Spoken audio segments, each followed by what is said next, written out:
بالرغم من ان الضحك ليه أهمية كبيرة في حياتنا وان ليه فوائد نفسية وصحية، إلا ان الإفراط في الضحك ممكن يؤدي إلى الوفاة، وده لان دقات القلب بتكتر لدرجة انه ممكن يحصل سكتة قلبية في النهاية، وممكن انه يحصل سكتة دماغية.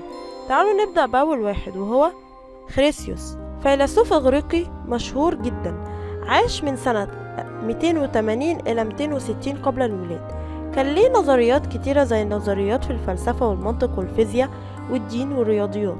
وفي يوم من الأيام كان بيشرب خمرة، ودي عادة اتعود عليها، ومن جنونه سقى حماره شوية من الخمرة وفضل يراقب ردة فعل الحمار، واللي كانت مضحكة جدا بالنسبة له لحد ما بدأ يضحك بطريقة هستيرية وقلبه وقف مرة واحدة. توماس أوركهارت كان معروف بأنه شخص شديد الانفعال وأنه بيفقد السيطرة على نفسه بسرعة. وفي يوم جاله خبر أنه واحد اسمه تشارلز الثاني اتولى العرش، وفضل يضحك لحد ما قلبه وقف من كتر الضحك، ولحد دلوقتي محدش عارف هو كان بيضحك عليه أصلا. أولي بنتزن، في يوم من الأيام كان قاعد أولي بيتفرج على التلفزيون، وفي الوقت ده كان بيتعرض فيلم اسمه سمكة تدعى واندا، وفي مشهد كوميدي في الفيلم بيظهر فيه بطاطس مقلية موجودة جوه مناخير شخص، والمشهد ده خلاه يضحك بشكل هستيري لحد ما ضربات قلبه وصلت ل 250 و 500 نبضة في الدقيقة الواحدة ومات في ثانية. فيتس هيربرت، راحت الأرملة البريطانية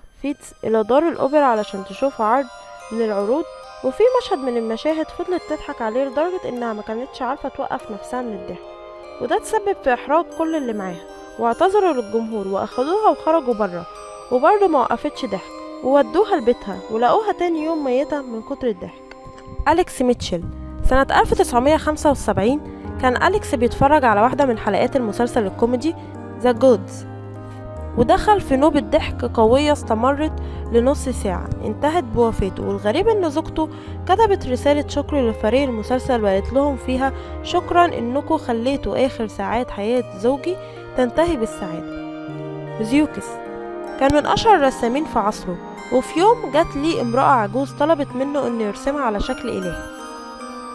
شكل إلهة الحب والجمال، ولكن في النهاية رسم صورة هزلية ليها خلته يضحك بقوة لحد ما توفى في النهاية. مارتن ملك أراجون، سنة 1410 كان الملك مارتن قاعد على مائدة الطعام في سعادة، وده عشان هو أكل وزة كاملة لوحده، وبعدها قالت له زوجته نكتة عن غزالة متعلقة في شجرة من ديلها في الغابة، ففضل الملك يضحك لحد ما مات من كتر الضحك وعسر الهضم. لو عجبكم الفيديو ما تنسوش اللايك والاشتراك في القناة.